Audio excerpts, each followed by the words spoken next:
Ayun, ngayong gabing ito, hiniram ko muna tong account ng asawa ko dito sa JMay Vlog. Sa mga hindi pa naka-like at subscribe sa account namin dito, like and subscribe ko kayo. Sa mga gusto rin mag-request about sa mga pwedeng yung itanong sa amin about decals ng motor, about plaka, sa tarp, signage, basta about sa printing. Tanong lang po kayo sa mga natin dyan, sa mga viewers po ng wife ko. Ngayon po, nandito po ako sa shop. Shop namin po dito. Medyo magulo lang. Pauwi na rin for display. Then, eto po, ngayon gusto ko kasi turuan sa inyo kung paano gumawa ng plaka. Ngayon, para gumawa ng plaka, kailangan nyo po muna ng ganito. Po, syempre, kailangan nyo ng PC. Pangalawa, kailangan yung application na pangkat. Yung pangkat na to, Corel siya. Natawag na Corel. Ngayon, may tinatawag tayong dalawang klaseng plaka eh. Yung unang plaka po natin, ganito. Yan. Yung may mga design na.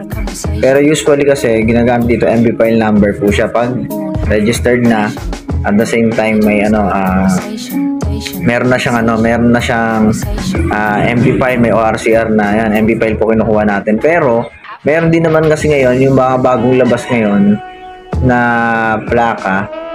Wait na, search natin. Meron ng mga ORCR. May sarili na talagang plaka.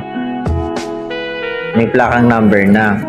Tinutukoy ko po dito, baka malito po yung iba. Plaka po gagawin natin, pero may dalawang klase. Yung dalawang klase na to, yung MB file ginagamit at the same time, yung pinaka-copy niya talaga. At meron din naman yung diretso na. Pag sinabing diretso na, yung wala na tong mga registered na yan.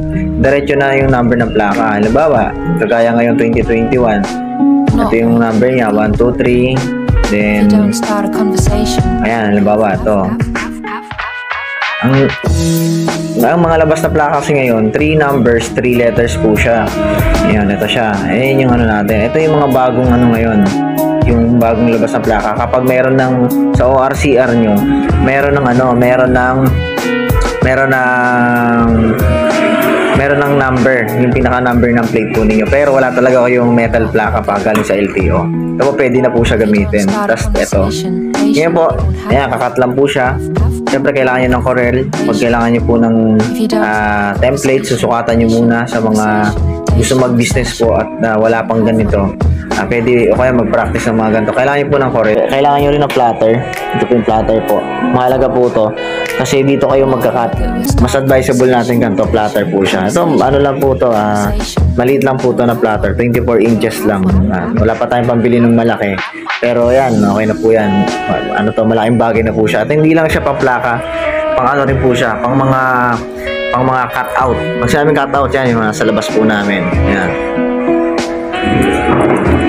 Yan po, ayan. Ito yung pinaka-outcome niya. Tapos yan. Plaka. 400 po price nito.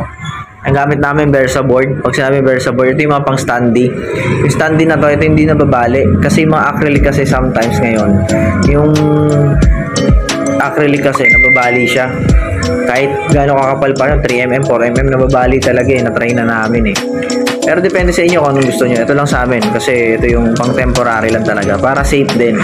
Kasi riders din naman tayo. Alam natin yung mga rules. Ano yung mga bawal. Yung metal kasi, hindi naman ako against doon. Pero may LTO kasi na pumunta dito sa amin na nagtanong kung gumagawa ba kami nun. Buti na lang kamo. Hindi kami gumagawa metal kasi bawal daw pala. Ayun na po. Ayun po yung outcome niya. Number 1 po syempre kailangan nyo ng Corel, computer, at syempre platter, kailangan nyo ng platter. Then, yung templates po, kung gusto nyo ng templates, sabi lang po kayo sa mga gusto ng templates ng plaka. Ayun po, thank you po sa lahat ng mga nanonood po dito sa vlog ng asawa ko. Ayun po, hindi ko to account niya to.